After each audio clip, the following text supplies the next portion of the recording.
I know you're gonna dig this.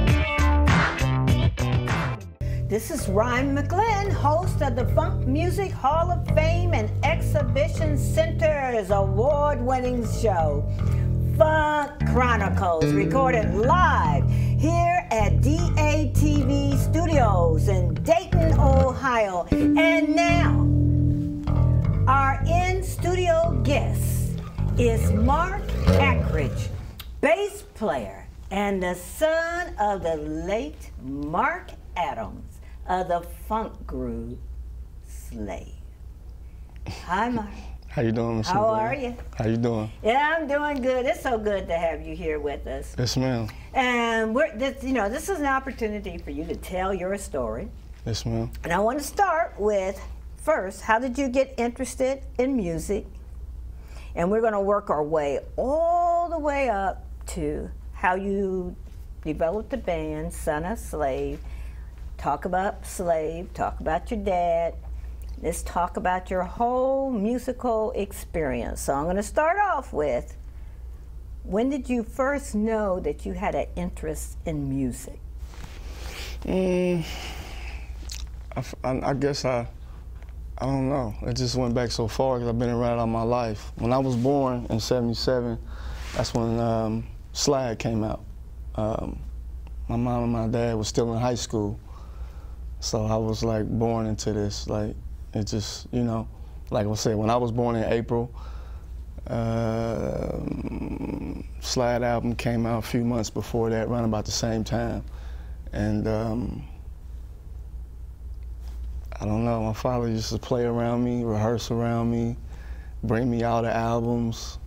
So it was like, I don't know, it was such a huge influence, just from, not from just him, just the Dayton music era, period. You know, you had New Horizon around the corner in Westwood, you had Ohio Players, they was from there, they was around a lot, and Lakeside and Zap, and you know, it was just so much going on. And then for me to see my father do this, it was just so influential. It was just, it just woke up the music in me. I've just been doing it since I was young. So when did you know that you had musical talent? It's one thing to grow up around the music. I mean, I've grown up around music. I can't sing, I can't play, I can't dance. But when did you know that you had musical talent? When I knew is when I first joined the Western Star Drill Team. Oh, the Western Star Drill Team. Boy, that brings back lots of memories. Play drums? Yes, ma'am. All right. Yeah, I joined them when I was like 10, going on 11. And I played all the way up to like my junior high school year. And I just was walking through the park, coming from my grandmother's house on Charleston Boulevard, walking back to my other grandmother's house on Cameron, Westwood, and was coming through the park, and I heard the drums, and I stopped, and I just was watching. I was just amazed, you know, how they was playing, and the girls dancing and marching and blowing the whistle, and the instructor, his name is Jerry Perkins, and he said, you know how to play drums? I said, not really. He said, come here. And he put a drum on me, a bass drum. And he said, play this. And I started playing it. He said, you sure you can't play? I said, I never played. So ever since then, that's when it just took off from there. That was a natural talent. Yes, ma'am. A natural talent. And we hear about that all the time, you know, in a lot of our churches. You know, you have people who play the organ, the piano, and all of that, never had a music lesson. And you know, it goes even back to Aretha Franklin. I think it was later on in her career that she went back to learn music because she played it all by ear. What high school did you go to? Dunbar, Paul Laurence Dunbar. Dunbar, you know, there's something special about Dunbar High Definitely, definitely. Yes, there is. So now you realize you're playing drums for the Western Star Drill Team. Yes, ma'am. You're in high school. Well, actually, I was still in middle school. You were I was in elementary when I started. You were in elementary school. About the fifth, sixth grade. I think back in that day, we're still having a few talent shows, weren't we? So did you ever compete in a talent show? Well, when I was young, before then, I have been in a few talent shows at the Dayton Mall. Remember they used to do the Putting on the Hits? Yes. I've been in that a couple of times. I was perpetrating Prince. I did the song Kiss. I used to try to sing a little bit, but I gave that up. But I went kind of far, but I didn't make it to the final, so it was still cool to do. It was nice, it was fun. So, you know, you played while you were in high school? Definitely. Okay. So, when did you transform from the drums to the guitar? It was like my 7th, 8th grade year. My grandmother, my mom's mom, Sylvia Akridge, she bought me a bass for my birthday. She bought me my first Fender Jazz bass, and I've been watching my dad so much, it was just natural. I just started picking up on it. Then I told my dad I got a bass. He said, "What?" I said, "Yep." So he showed me my first song, which is Just a Touch. So he showed me that. He said, "I'm gonna show you this one time, and you're gonna have to learn the rest on your own." So let me hear. So, you know.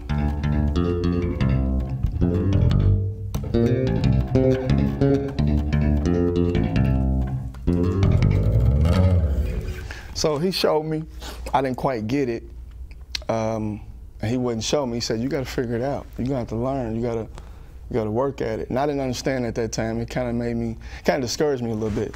I didn't understand what the lesson was, so I just put it down. Well, actually, I'm moving too fast. Actually, that happened before I got the bass. He showed me that, and I kind of went back to drums and said, "Forget it." So I figured my dad, just awesome bass player, now showed me everything. So he showed me a few things. Like I said, I went back, and then I finally got my own bass when I was like 7th grade, and I understood what he meant. You gotta rehearse, you gotta want it, you gotta chase it. So it was a natural, and then by that time, then he really started showing me things. And But he wanted to see that you were hungry for it. yes, ma'am, exactly. And we know that experience is the best teacher, because if you learn it on your own, you'll retain it. Definitely. Yeah. Versus somebody giving you something. Yeah. So did you ever go to any concerts with your dad? Definitely, definitely. Before he passed, I went to his. Can you remember a concert that was real exciting for you to see Slave and a lot of people. Mark Adams playing. I was like, I don't know how old I was. I was so young. I was so young that I was on my grandmother's shoulders. That's all I remember. I don't know quite how old I was, but it was at the Hare Arena. Oh my goodness. It was, you're just bringing back all of these memories. And all I can remember is these big statues on the side of the stage. My dad and them stage plot. They had these statues, these African statues with these light eyes. They was red. That was part of their stage. And all I can remember is just seeing my dad coming over to the side playing to me on my grandma's shoulders.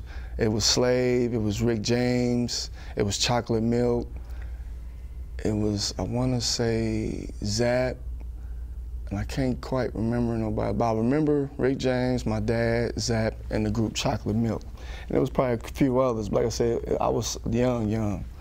And I always remember that show, the lights, the blue, the red, the yellow, the green lights, you know, it just plays back. I mean, just seeing all the whole Hare Arena filled up to the brim. you know. And I've been to quite a few shows, but that one stuck with me just completely. What do you remember the highlights of your dad's career?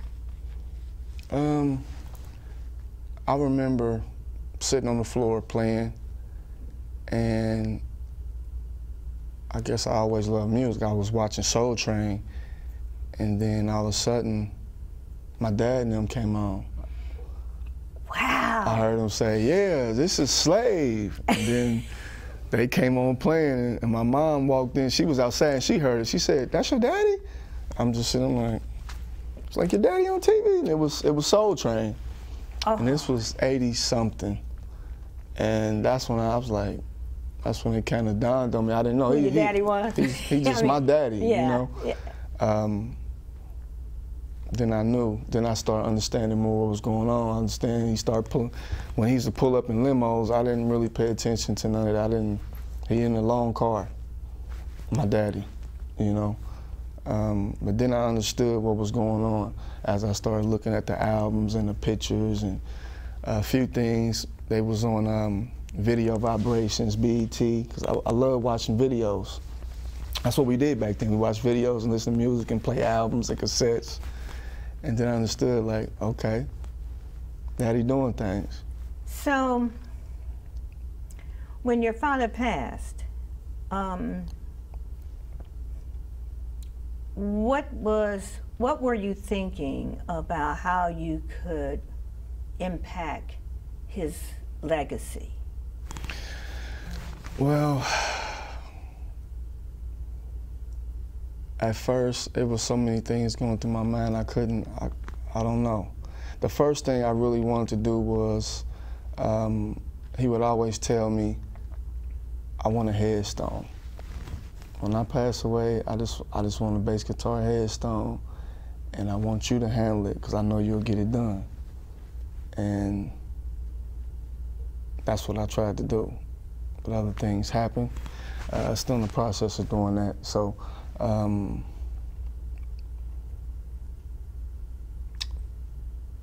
he always would mention that.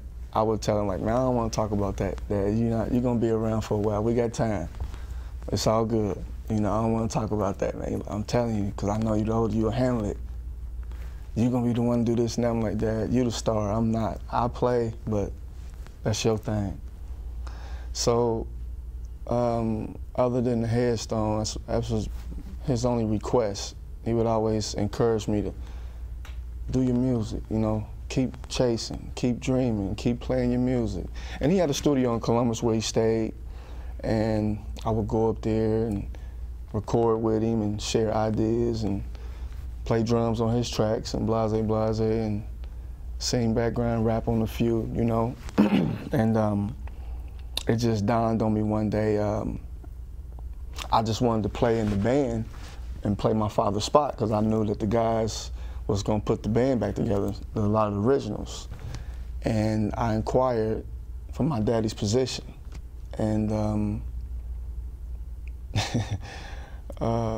things didn't go quite the way I want them to go, you know. So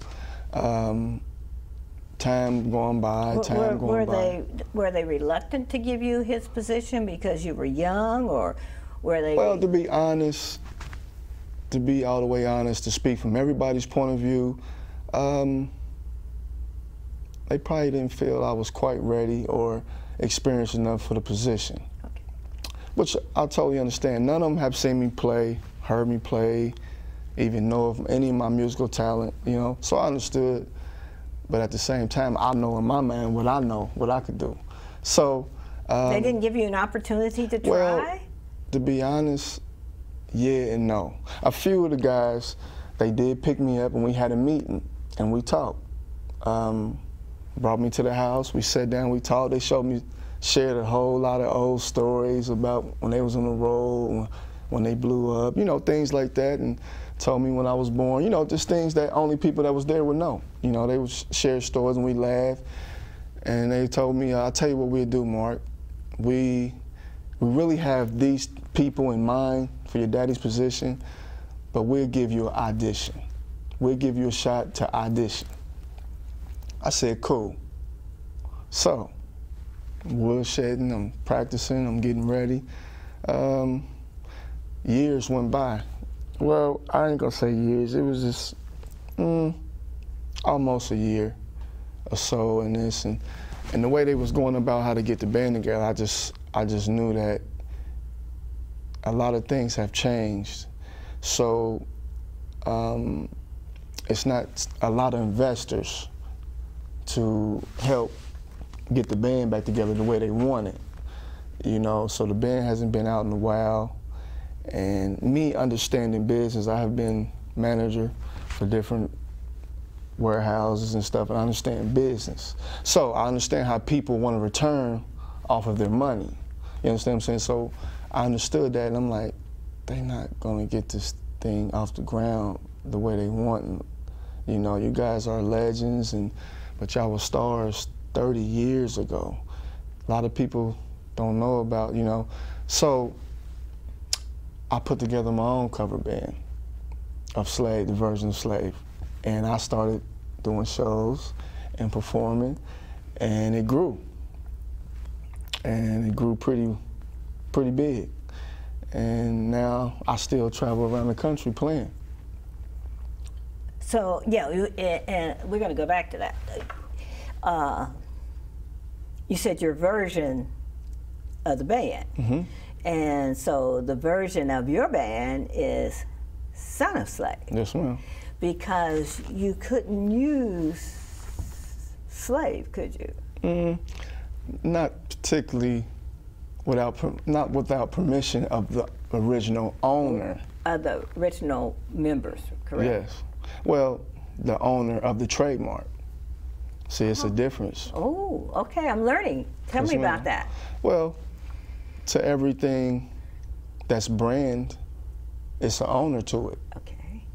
Just like Sony, that's trademark. Somebody owns that. Okay. It might be a corporation of people that own the company, but it's either a company or some type of entity or person that owns that name Sony.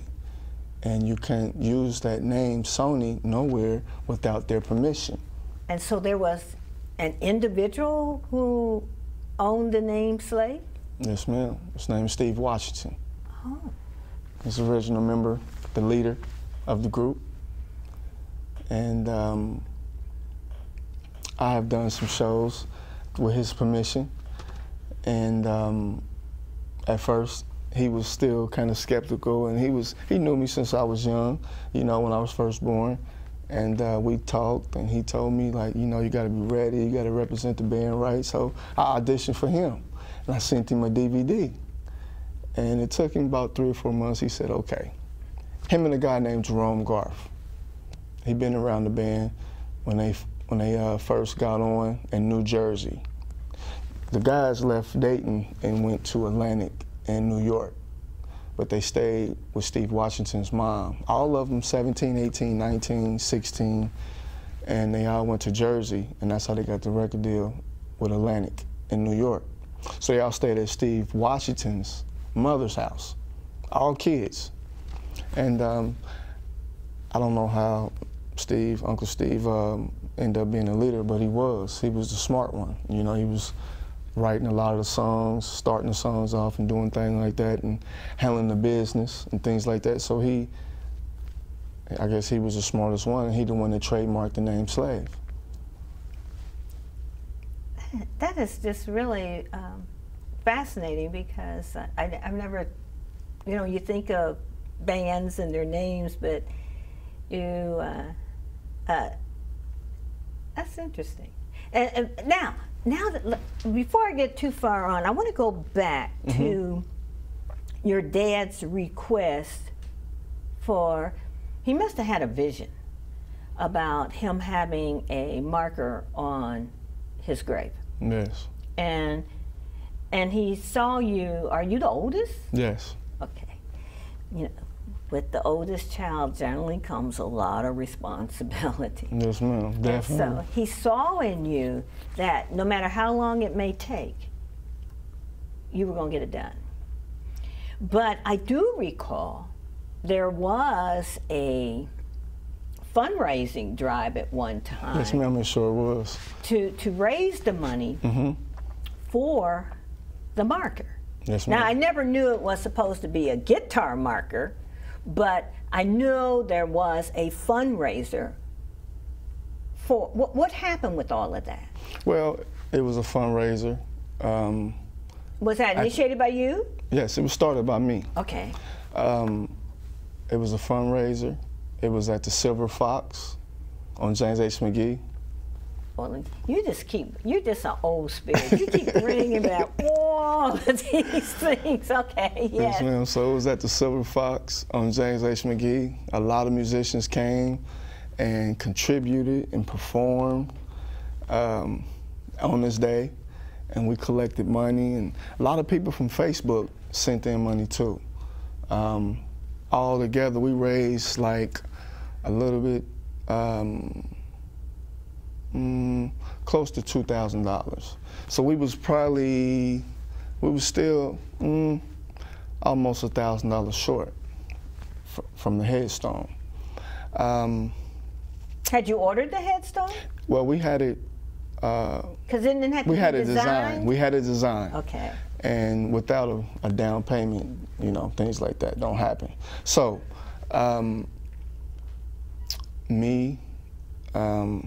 I involved some family members. I involved my siblings' family member in this. You know, at the time, my brother was away, and my older sister, she really didn't want to be involved. She was still grieving over my father. So there were other family members, distant family members that was involved. And when it was time to count the money and distribute monies, a lot of times, I hate to say it with black folks, money just not a good thing sometimes when people pass away. And unfortunately, money got dispersed without my knowledge, you know, and things didn't go the way it was planned, and we didn't get the headstone. I got real mad and discouraged about that, because I still hear to this day my father's saying, all I want is a guitar headstone.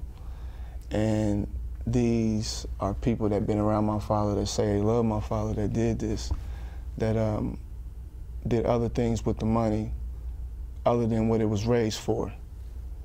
You know, it was other personal agendas, things that people felt that was owed to whatever the case may be. But this fundraiser wasn't about nothing, about nobody, not even me. It was about my father. And it was about his request, what he wanted, the last thing he wanted. That's all he wanted. And things, it didn't go the way he wanted. And it definitely didn't go the way I wanted, because things were dispersed, like I said, without my permission, and it wasn't dispersed or directed towards the headstone at all. Okay, so with that being said, because I want to bring some clarity and some direction. Yes, ma'am. How are you going about it now?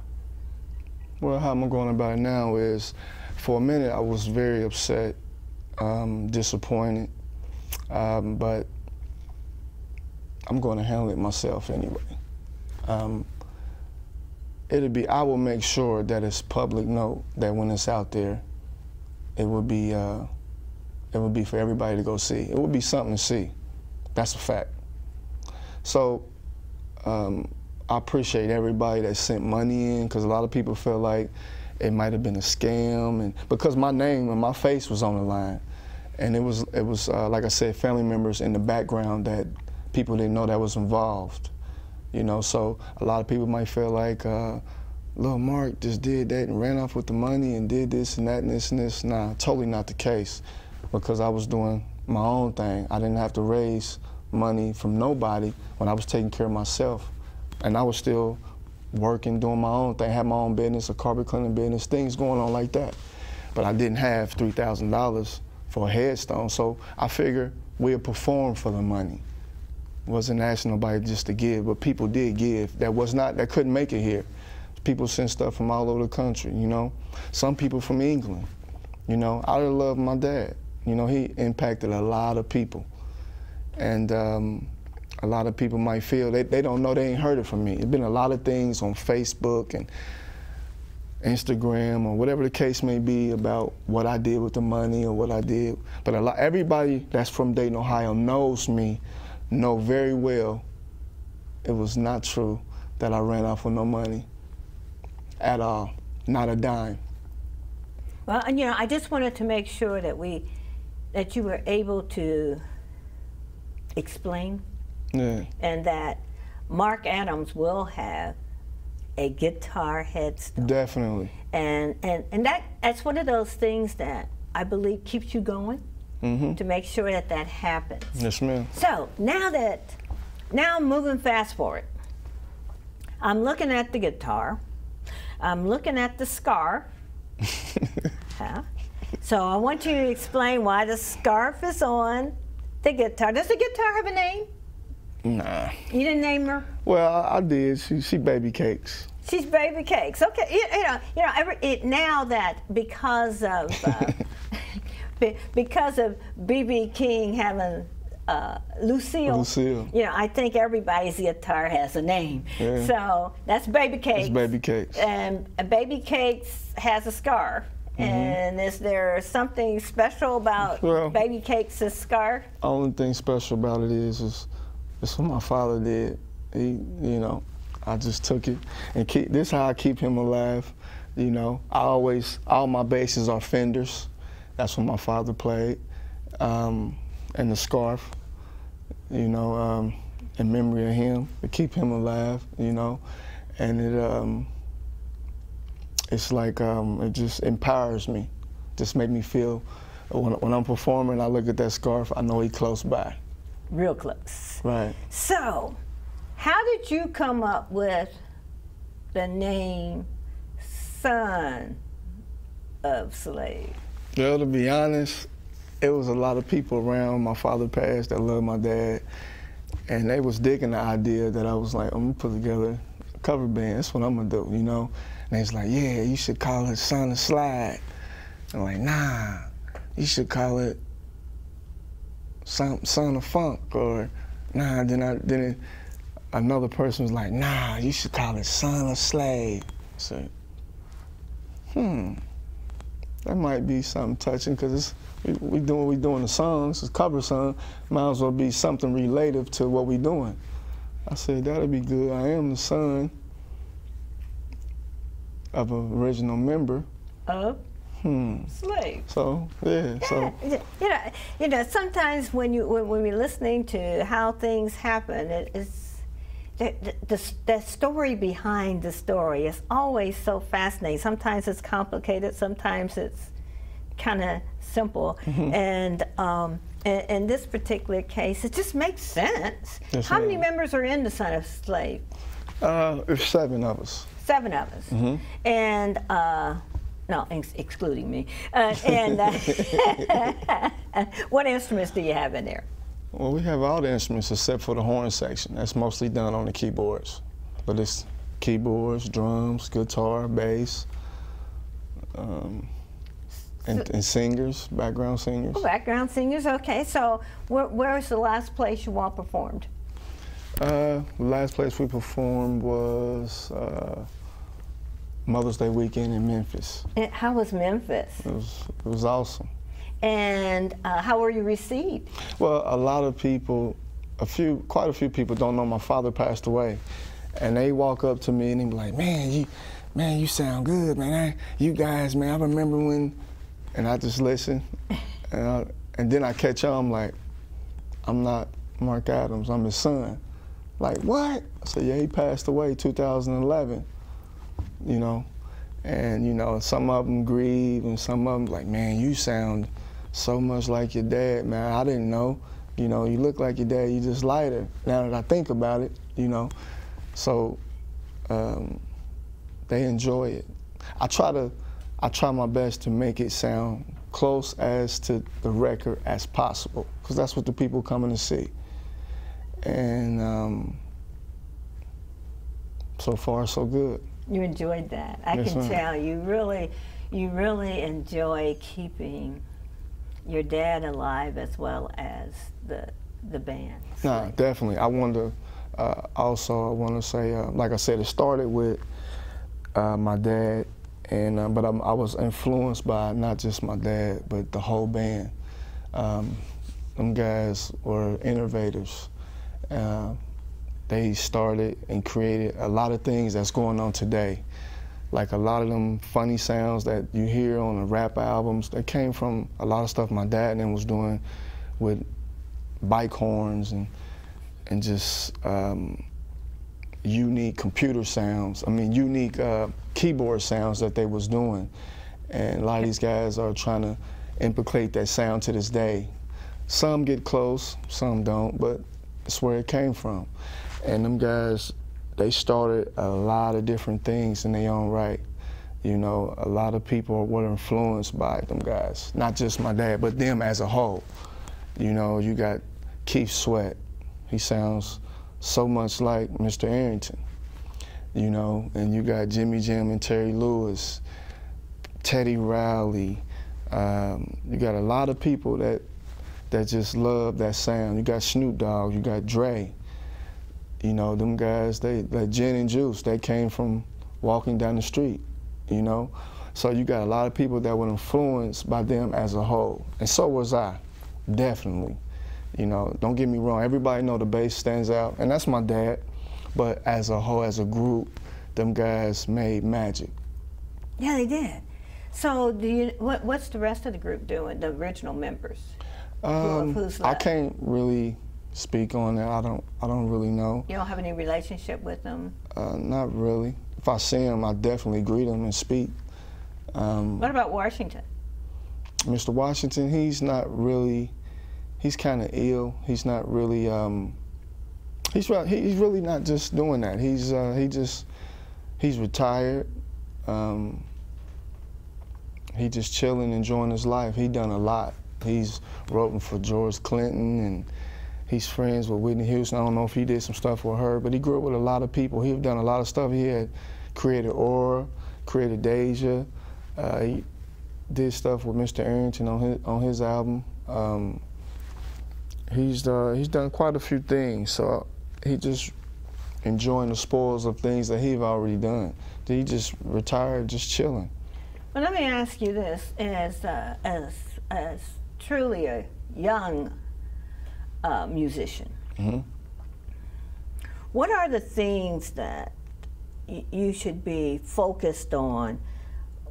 Business manager, or knowing the business, or having an attorney, or having a manager? What are some of the things that you've learned from what happened with your dad and the business, to that you have, by experience, of saying, these are the pitfalls, these are the things I'm not going to let happen with the Son of Slave that may have happened with the younger bands that came along, because they were just happy to be playing. Exactly. And with so many of them, they were just so happy they enjoyed playing, and they really, because they were so young, they expected somebody else to take care of them and look out for them. Yeah. And some of them looked out for themselves very well, and not for the musicians. And so what are some of the things that you've learned in that experience?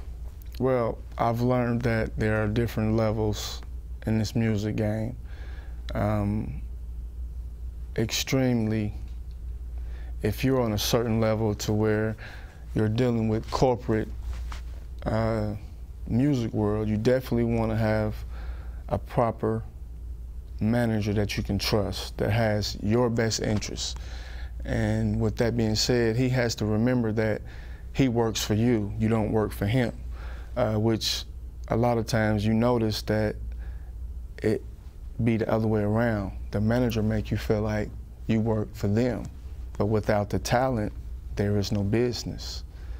So it's always important to know the business and understand who you have around you and what are their agendas. And understand, and always have a good accountant, because Uncle Sam definitely want his.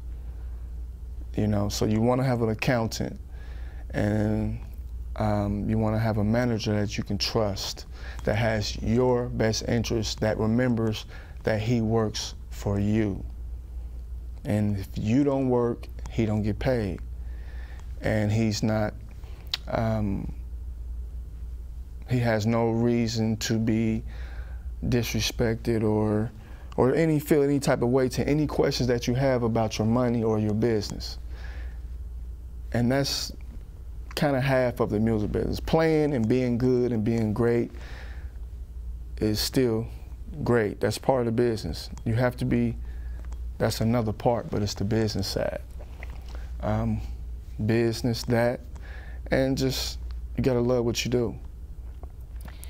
So, how long has the Son of Slave been in business? Since like 2012, 2011.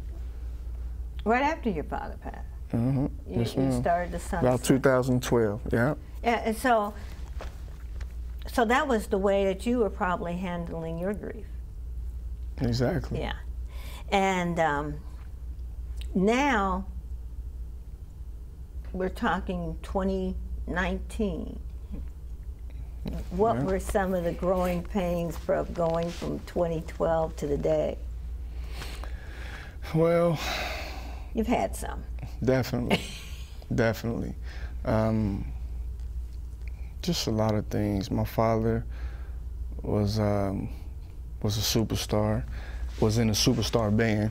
Let me put that. It was in a superstar band. They are considered legends of the funk. A lot of people don't understand that, you know, the things that they went through. They were cheated out of a lot of money and ownership to their music, you know, things that they created. And it's just a lot of things people think are real good, which they're quite not. It's still just work, and a lot of things. My father he was in a lot of legal process and fighting before he passed with the record company to get what he was owed. He'd been fighting for that for years. And are you still keeping that up? Well, because to be honest, I just read where one of the stars, and I'm not trying to remember who it was, who's just now getting his all of his. A lot of the other groups are just now getting what they wrote? payback. Yeah. So it's a process, to be honest. Are you keeping it up?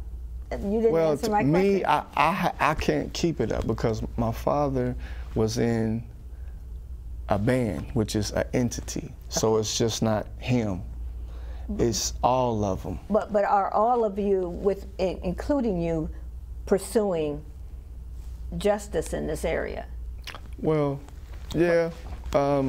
Collectively, there are people doing research on their own, but until it's all done together, it will never be no real process done to get to the main goal, to what's owed to the band.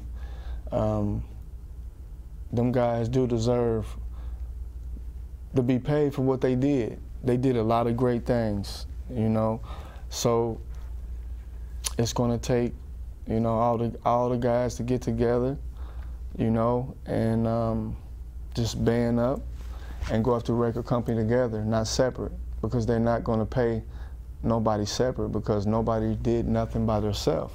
It was always a group, which is one entity, you know, just like a company. They'll never pay people individually that's in a company. They will pay the company, and it's up to you guys to disperse the monies the right way. So, well, I mean, that makes sense. But I want to know more about the band now. Okay, so where's your next engagement? We got a few things going on. My next engagement is July 6th, here in Dayton. Really? Yeah. Where? At Al's Smokehouse in Huber Heights, Ohio. Al's Smokehouse, July the 6th. Yes, ma'am. It's a new barbecue spot. Oh, I think I've heard about that. I think I mentioned it to Mr. Al. He said he met you. You came there before. You had some barbecue there. Yeah. Yeah. Yeah. I think you said you had a business meeting there or something like that. Well, we had him come to the center. Yeah. Okay, so he catered to you. So Okay. yeah. So okay. I'm looking. Oh, I'm going to have to put that down in my. Hope it's not too late because it might be past my bedtime. But anyway. Nah, it'll be early. It'll be 3 until 3 p.m. It starts at 3 p.m. to like 9. Oh, that's good. So you play all the slave music and things like that. Yes, ma'am. Well, okay. So here is the time where I want to be entertained. Oh yeah? Yeah, I want to be entertained by a son of slave. And so play us some music.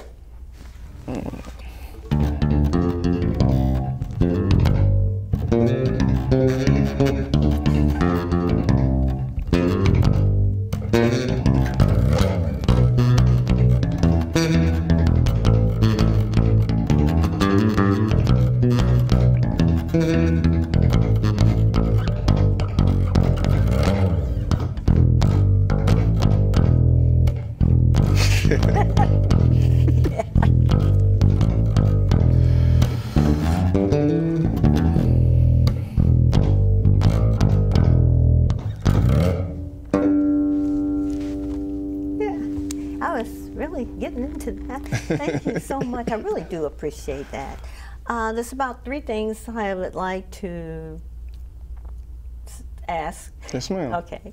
One is, why do you think it's important to have the Funk Museum Hall of Fame? Why do I think it's important? Yes. The reason I think it's important because a lot of things came from funk. If it wasn't for funk, it wouldn't be hip hop either. It wouldn't be rap. You know, because when them guys, let's go all the way back to James Brown. He's considered the king of funk. He started that. So when he started doing this type of different music, he was considered a bad guy, a thug, right? Let's be real, right? Yes, yes. So he was doing something very different, and it was aggressive. Very. You know, so just like when my dad and them was doing this funk thing, they were considered street guys. Same thing how they perpetrate the rappers. So it's important that it's remembered that is part of Black history.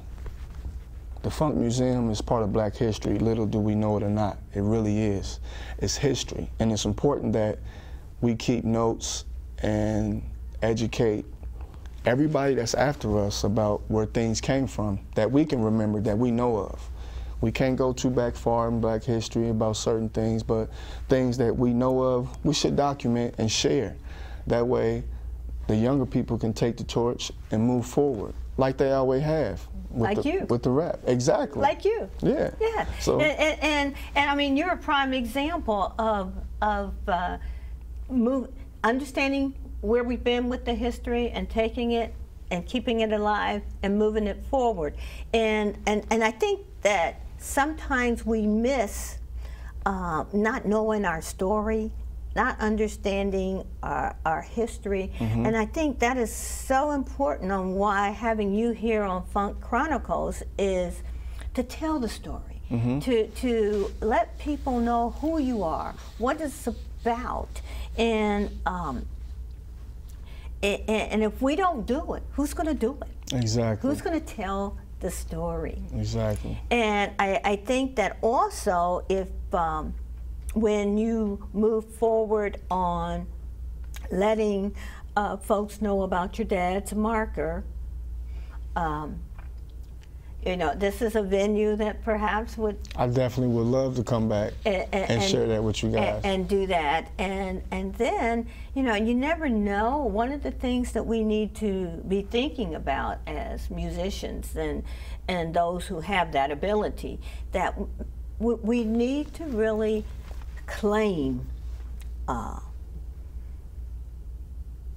the Funk Hall of Fame as ours. Yes. And that we're going to have to start doing some serious fundraising. So I'm going to just do my AFI. It's called AFI, ask for it. So somewhere along the line, Son of Slave should have a concert to help us raise some money for the Funk Museum. I would love to contribute for that. And so, you know, we have to put it out there because we have the talent. We can do this. And I believe that the people will really respond, but we have to show that we're serious and that we want to be about it.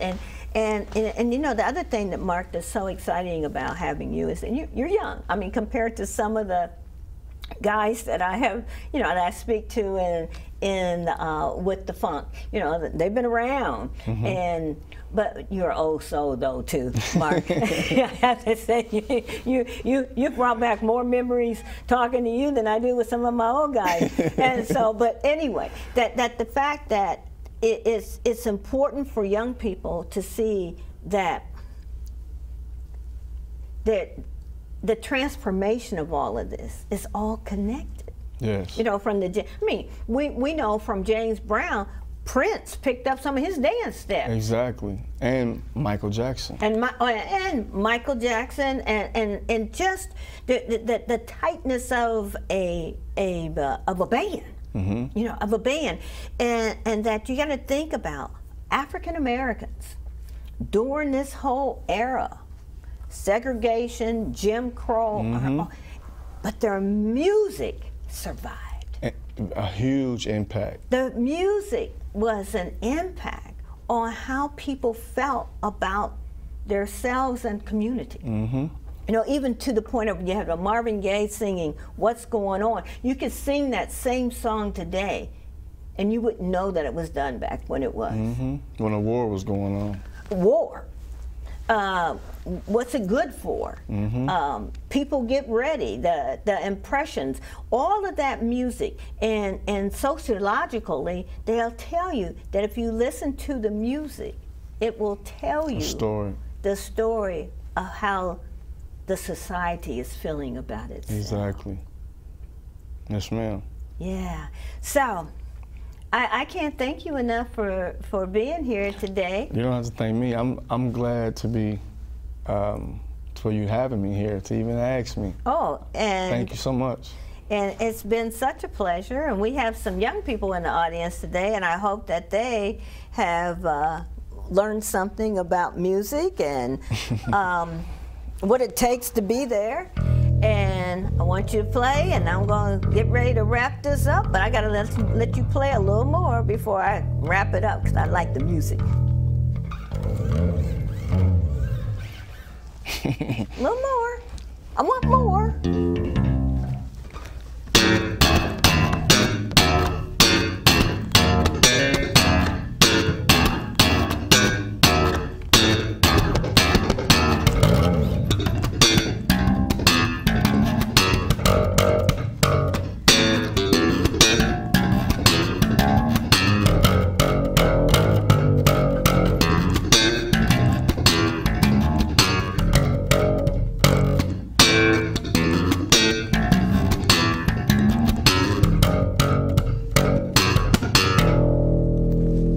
Just a little funk. Hey, I like funk. This is Rhine McLin for the Funk Music Hall of Fame and Exhibition Center's award-winning show, Funk Chronicles.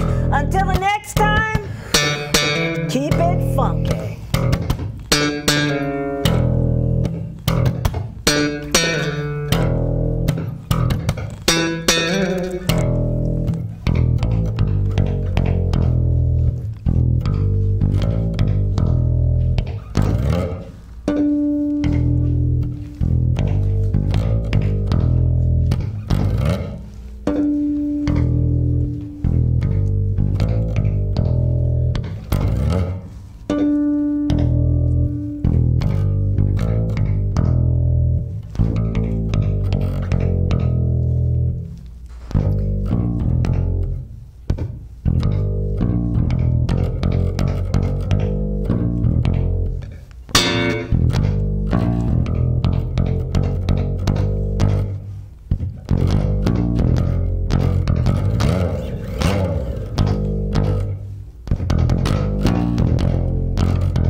Thank you.